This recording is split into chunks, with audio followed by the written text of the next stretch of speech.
Welcome to Real Flix Reviews. We're like a book club for people who hate reading. This month should be movies that are 5 out of 5. So Rob picked the movie The Great Escape, made in 1963. And we have no movie news at the end of the program. This week, we have Jonathan Charney, James Stevens, Ryan Preston. The old guys here.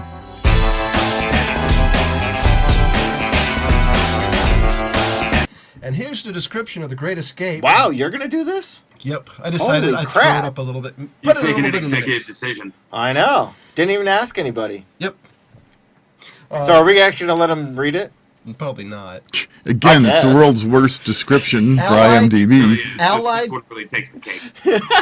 Jeez. Allied POWs planned for several hundred of their numbers to escape from a German camp during World War II. And before we start, though, James Garner, who was in this movie, just passed away last week. At An amazing actor.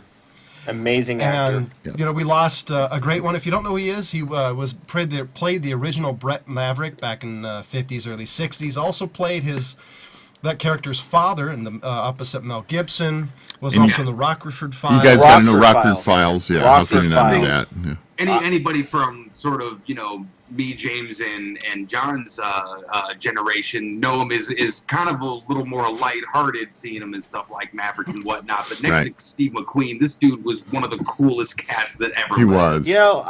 Honestly, I didn't actually know him from Maverick. I knew him from the Rockford Files. I used to watch the reruns of that all the time. I started catching reruns of that stuff later on after I was familiar with him from Maverick. Right. I saw him in Maverick. I'm like, oh, dude, that's awesome. See, he was awesome. I never knew him from Brett Maverick until my mom started watching, reruns on Westerns. the television. She's into all these Westerns. I really enjoyed James Garner's career. He had a really good career. If you guys don't know him, look him up and watch the things he did.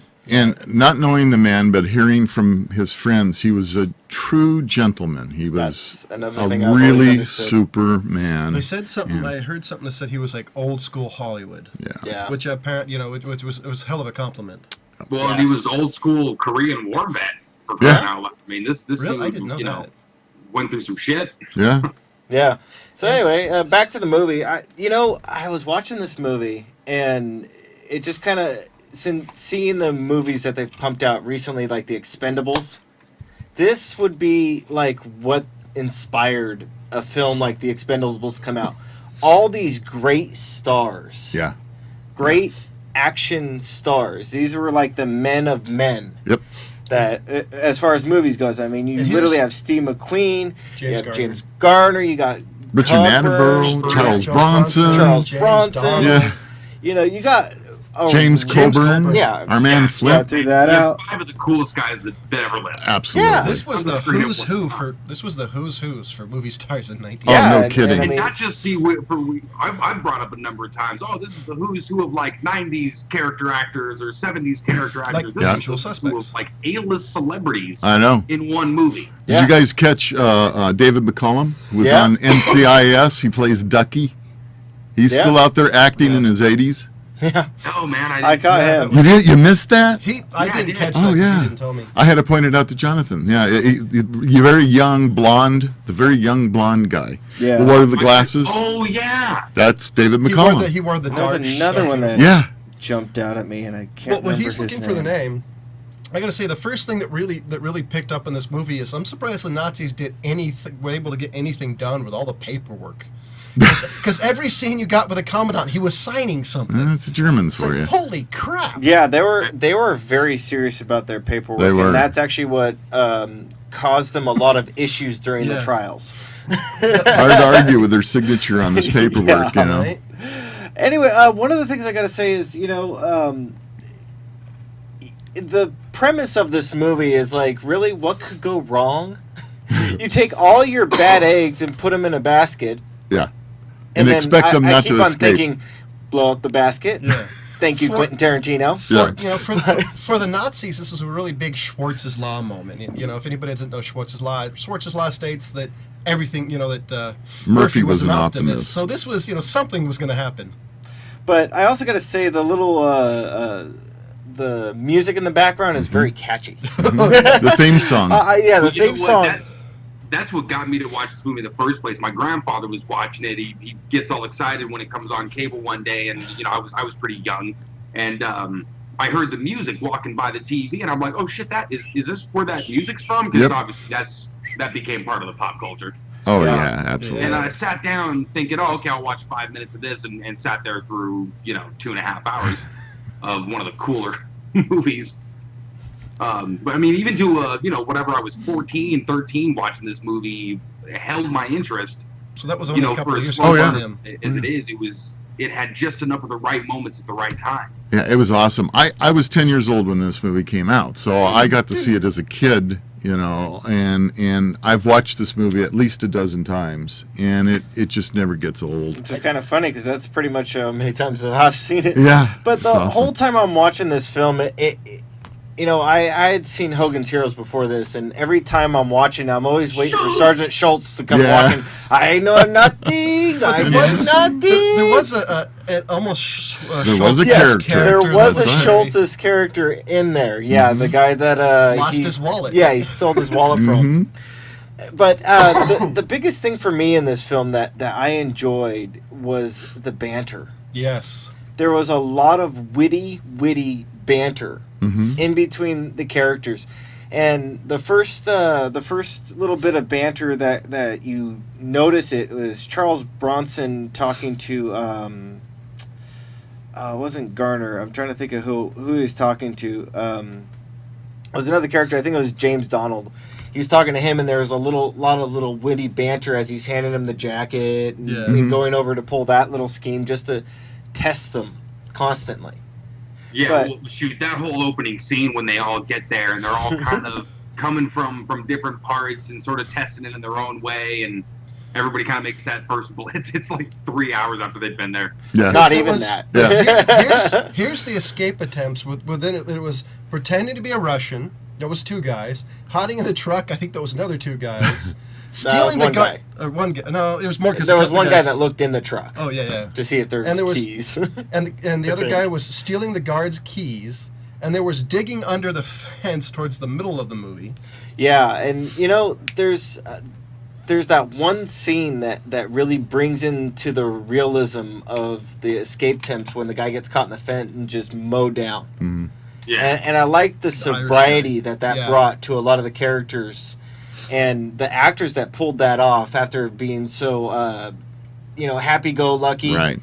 And then all of a sudden they just kind of see that and it just kind of snapped. Brought it home. And they don't brought forget it home. And they did a good job of showing you without verbalizing anything. Yeah. It was all a lot of their emotion and their body language. Oh, yeah, incredible. That was amazing. And this was based off a true story. Yes. So, I mean, it's pretty awesome. A couple of true stories and sort of collected. Yeah.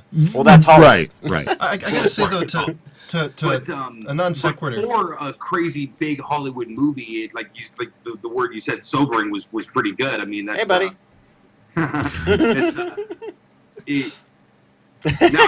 Looks like the Big Brother Well, house. when you think of that thought, I gotta say my favorite line in the entire movie was the German commandant talking to, I think it was Steve McQueen. He said, "Are all American officers so ill-mannered?" And Steve McQueen's comment, "Yeah, about 99%." It's like I love that line right there. Literally sets the pace for the entire movie. Yeah. Pretty much. And for me, this movie didn't really feel like 3 hours, though. No. Just shy of 3 hours, but there is a lot of things that just happen in this movie, all around, and I like the fact that they stole the potatoes to make moonshine. Yes. And that was another thing that kind of surprised me is the amount of resources that they were able to gather. The Scrounger, James Garner. Like the one scene where they're making the uniforms, the big X. Yeah. Where did you get all this stuff? He got it. It's like, where'd he get it? Oh. I try to ask him. It's like, doesn't want to ruin his trade secrets. Yeah. James Garner was really good in this movie. He was probably one of my favorite characters. Brilliant. Yeah, totally. Especially when he was the Red, from Shawshank. Yeah. Especially when he stole the guy's wallet, just kind of went, whink. Oh, yeah, it was pretty cool. My only issue is that the clown closet. Anyway, my only issue is that there was a couple scenes that I thought were overly dramatically acted. where they're kind of like flamboyantly throwing themselves around a little bit.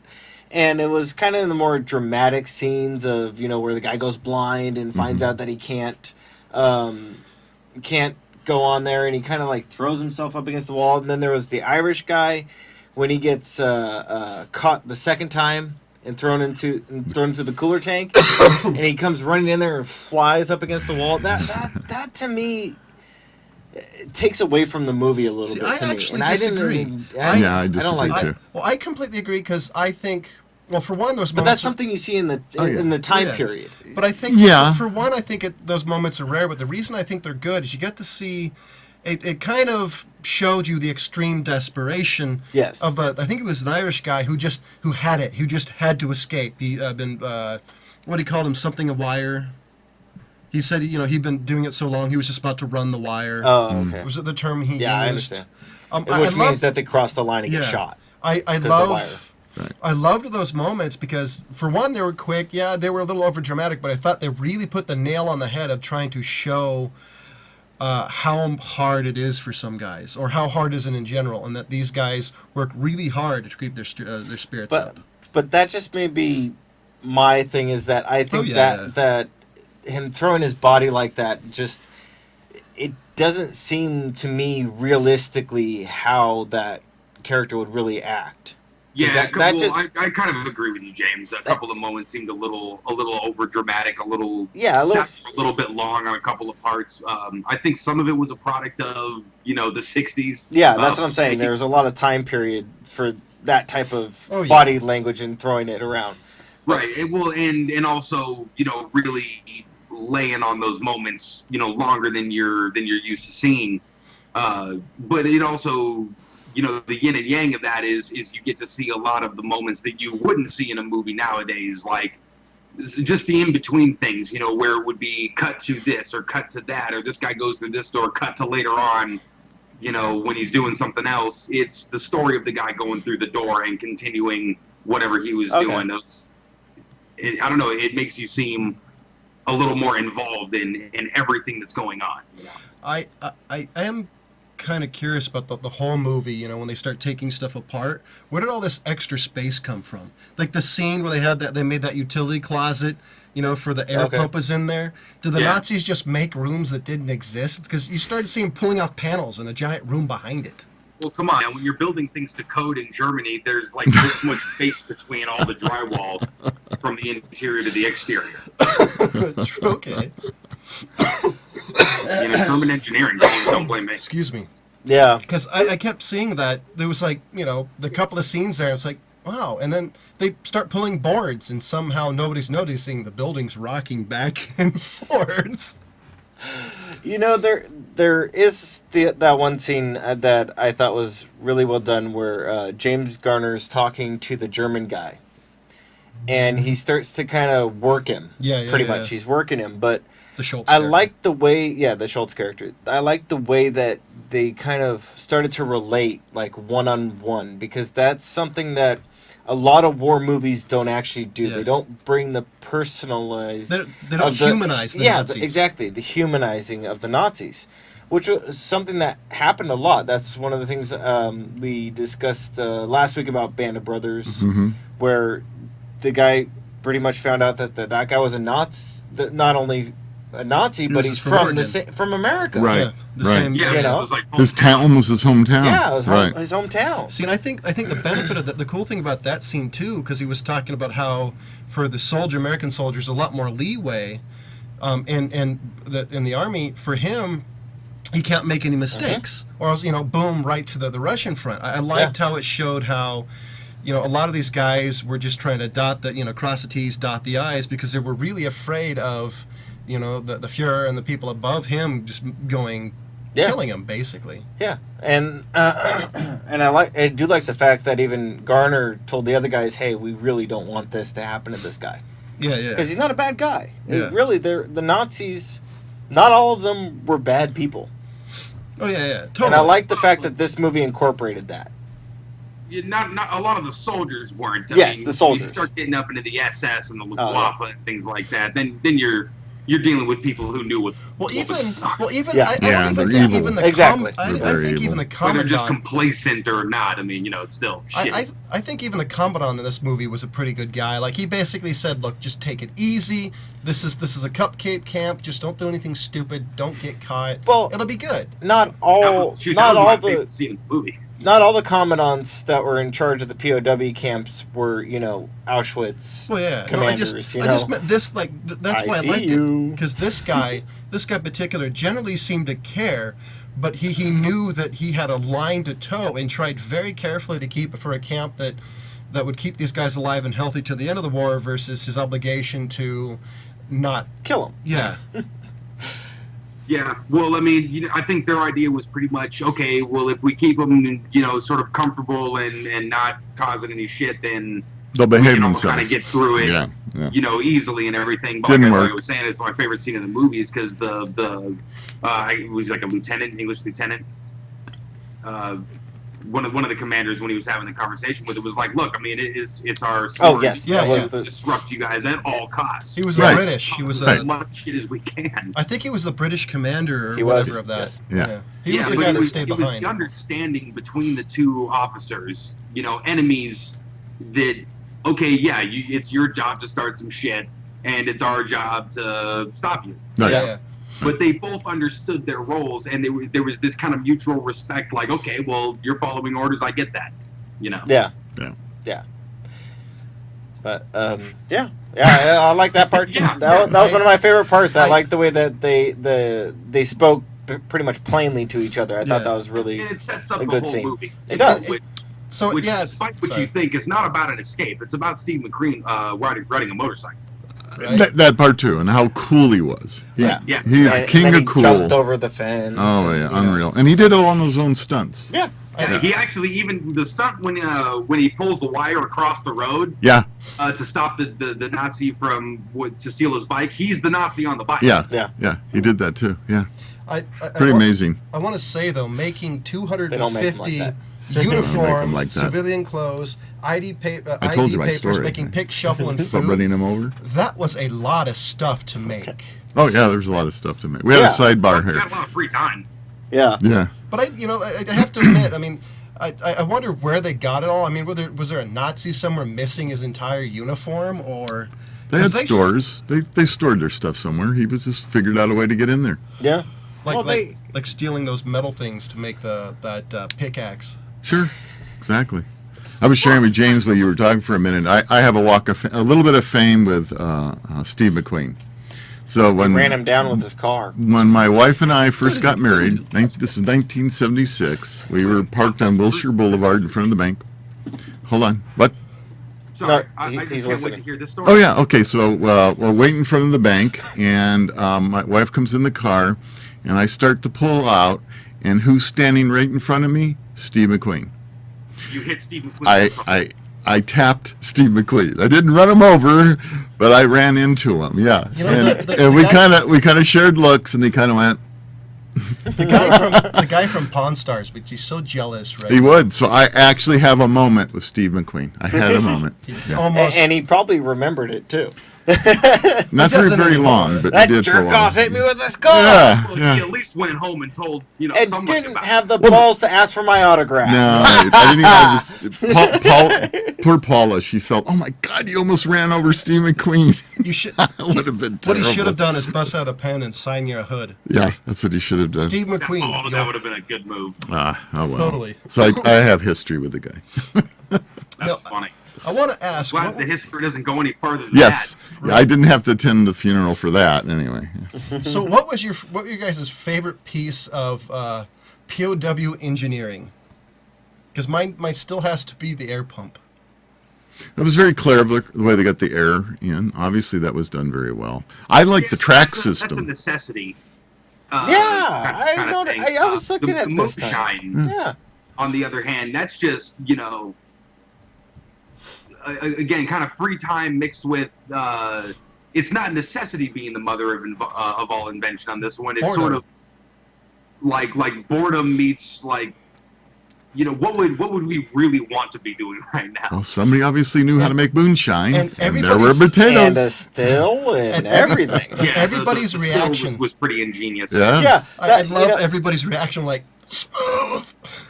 Yeah. That's Except for that one guy. I gotta agree with Okay. Ryan. I'm kind of with Ryan and Rob here on this one because the track system that Yeah. they had down there was just Pure genius. really. Yeah.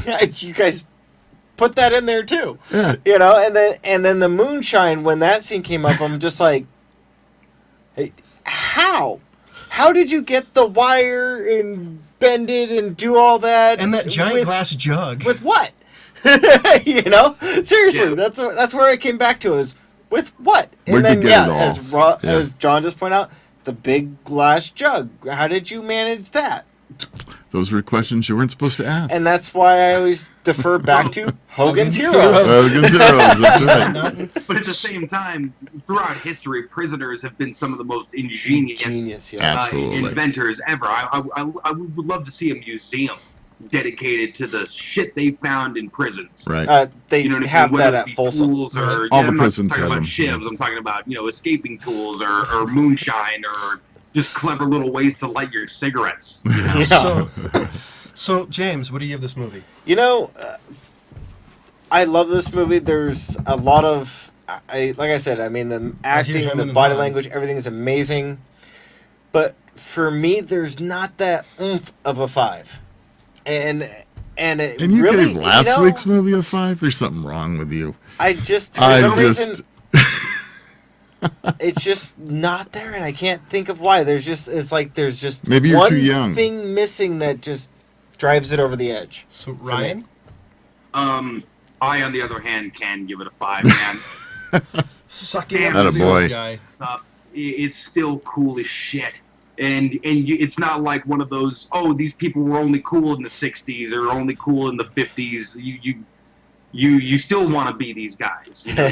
Yeah. Well, I don't want to be him now, but Yeah. But you don't wanna be you're dead. right. not really. And it's a story that, it takes place in such a specific time and place Yes. that it holds up. It doesn't have to look new for the story to play. Yeah. And I think the older this movie gets, just the better it's going to become because it has the feel that I think that people expect out of Awesome. an old. It's an awesome movie. You got to remember when it was made, 1963. So And did you watch the black and white version this time around? Just it was curious. It was in color then too. All right, and okay. and believe it or not, it talked. I mean, he was really surprised at that, especially considering it was 10. It was holding up the candle so that you'd have enough light to see the film. That was So I actually kind of agree with Ryan. I give this a 5 out of 5. There's some of my favorite actors in there, and Charles Bronson before he made a bunch of bad movies.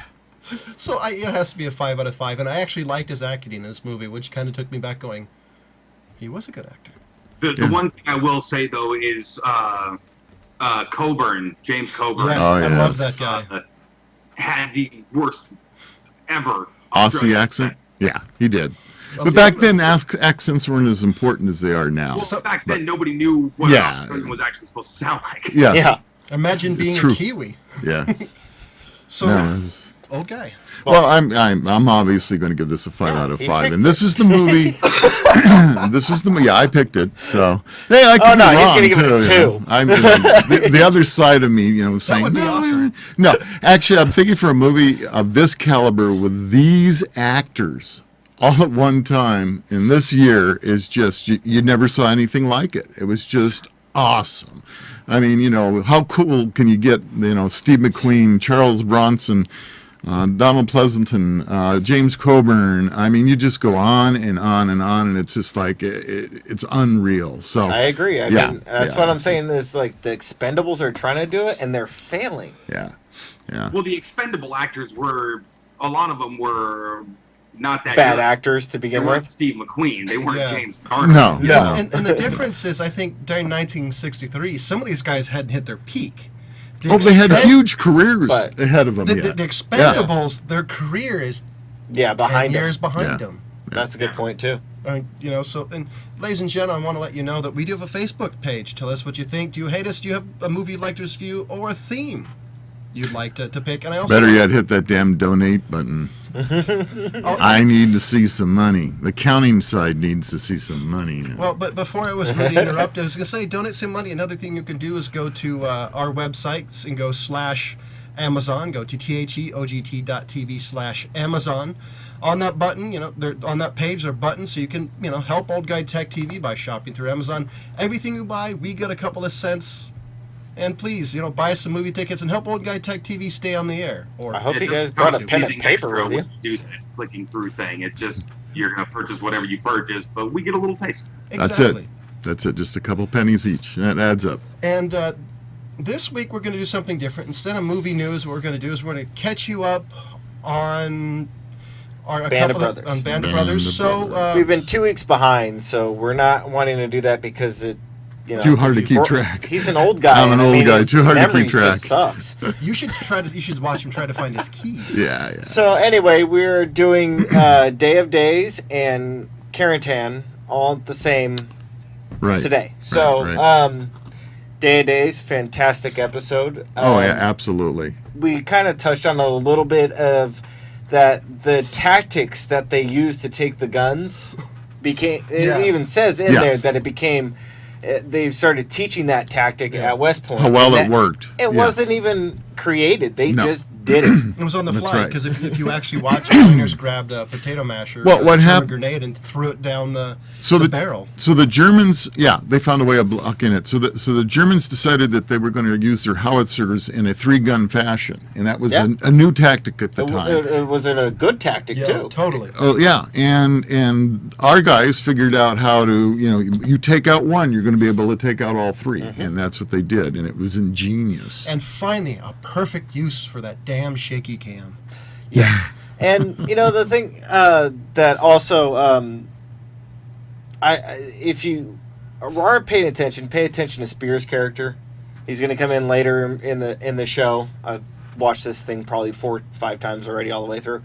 But I love the hint that they kind of throw in there where he comes up, and they did it so smoothly and hidden in there. Yeah. Hey, get cigarettes? Mm-hmm. Yeah, here you go. Yeah, take the whole pack. So that's something that you guys got to watch. And I mean, the balls on that guy, really, just to charge that howitzer gun Yeah, by himself. And that really happened, people. yeah. That's the thing I got to emphasize over and over again. This is not made up. And the thing, This is based on true story. and Remember those Actual guys talking events. in the beginning of the show? Those are the guys. yeah, Yeah, that right, that ran right. That actually into did that stuff. gunfire Yeah. was standing there pulling his troops up as bullets are flying all around him and not hitting him. Yeah, I mean, think about that in I real know, life. it's Think amazing. about There's- bullets hitting all around you, and somehow these Nazis are missing you. there's 2 things in this episode that I really like. Amazing. That really show at least what you expect warfare to look like. There's the scene where the bullets coming around you, and the guy almost getting killed twice with grenades. Yeah. The Oh whole, my and gosh. At the end of that, his comment was, "Not again." Yeah, and then he's apologizing too. I'm sorry I got hit in the ass with shrapnel. And just the that was one of the moments going, wow. So I love Day of Days is amazing. And Now I'm going to kind of blend these two together for a second here, and the thing that I want to point out is that if the people aren't actually paying attention and they're watching this and they just see these guys dropping, those were actual guys that these people knew, and Yeah. they dropped right in front of them like that. Yeah, And- it's time to turn around and memorialize everybody. at Yeah, the I mean the thing that I don't think people pay attention in there is that these were guys that were their buddies, Mhm.